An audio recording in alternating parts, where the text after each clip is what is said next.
ॐ भूर्भुवस्सुवः ॐ तत्सवितुर्वरेण्यं भर्गो देवस्य धीमहि धियो यो नः प्रचोदयात्।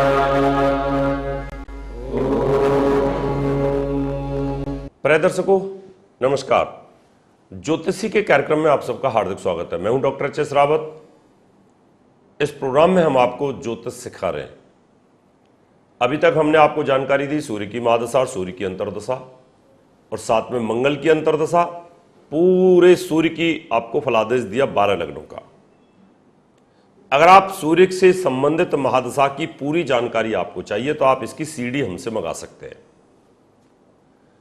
अब जानकारी दे रहे हैं आपको चंद्रमा की महादशा। चंद्रमा में मेष लगन की जानकारी दी।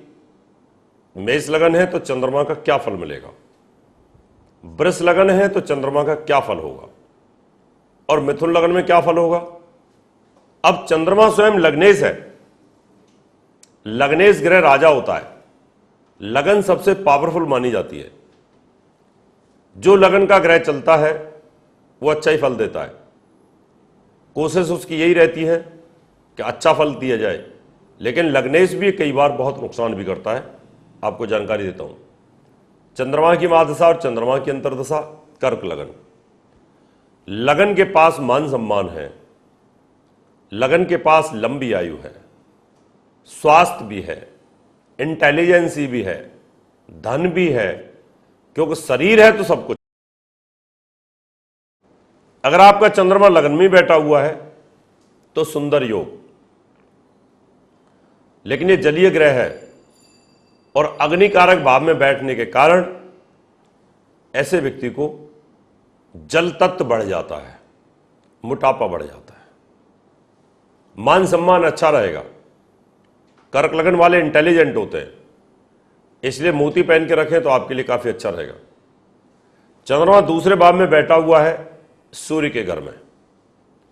सिंह राशि में चंद्रमा का बैठना कोल्ड कफ की शिकायत पैदा करता है। एक जल ग्रह है, एक ठंडा ग्रह है, यानी ये जल है, ठंडा है और साथ में सूर्य अग्निकारक ग्रह है। पैसा आएगा, लेकिन चंद्रमा का दूसरे भाव में बैठना आंखों को खराब करेगा। चंद्रमा तीसरे भाव में बैठा है, बुध के घर में बैठा है। आपका ध्यान पराक्रम पर बहुत रहेगा, ताकत पर रहेगा। आपका लगाव छोटे भाई बहनों दोस्तों की तरफ ज्यादा रहेगा और उनसे नुकसान होता रहेगा आपको। क्यों कि बुध के घर में बैठा है और बुध चंद्रमा को शत्रु मानता है। आप अपने छोटे भाई बहनों को मित्र मानेंगे, वो दुश्मनी निकालेंगे। आप अपने किसी दोस्त को मित्र मानेंगे, वो आपको धोखा देगा। आपका शुक्र तुला राशि में चौथे भाव में बैठा है। अब शुक्र दुश्मन मानता है चंद्रमा को। आप अपनी मां से प्यार करेंगे, मां आपके साथ दुश्मनी रखेगी। आप सुख साधन बनाने की कोशिश करेंगे, वही सुख साधन आपको नुकसान करेंगे। चंद्रमा आपका नीच होकर के बैठा है पंचम भाव में। आपका पेट खराब रहेगा, मन अशांत रहेगा, मान सम्मान में कमी रहेगी, लोग आपकी इज्जत नहीं करेंगे। आप लोगों के पास जाते रहेंगे, काम निकाल लेंगे लोग आपसे, लेकिन जब आपको जरूरत होगी तब आपका साथ कोई नहीं होगा। आपका चंद्रमा छठे भाव में बैठा हुआ है तो मानसिक तनाव बना रहेगा। कोल्ड कफ की शिकायत आपको बनी रहेगी, मन वेबरिंग रहेगा, मानसिक तनाव रहेगा, फियर रहेगा, भय रहेगा, टेंशन रहेगी। जितनी इज्जत आपको मिलनी चाहिए नहीं मिलेगी। आपका चंद्रमा इधर बैठा हुआ है विवाह स्थान पर। पत्नी के साथ प्यार आपका रहेगा, लेकिन पत्नी आपको प्यार नहीं करेगी। कितनी बार ऐसा देखने को मिलता है, आप अपनी पत्नी को बहुत लाइक करते हैं और पत्नी आपको हमेशा झिझकती रहती है, झिड़कती रहती है। वो आपको प्यार नहीं करती और पत्नी आपको बहुत प्यार करती है, आप प्यार नहीं करते। वन साइडेड चंद्रमा की गति ऐसी होती है। आपका चंद्रमा अष्टम भाव में बैठा, आपका स्वास्थ्य आजीवन खराब रहेगा। आपका मेंटल लेवल कंफ्यूज रहेगा। इंटेलिजेंट तो आप रहेंगे, इंटेलिजेंस के साथ साथ आपके दिमाग में बार बार रिपीटेशन ऑफ द वर्ड रहेगा।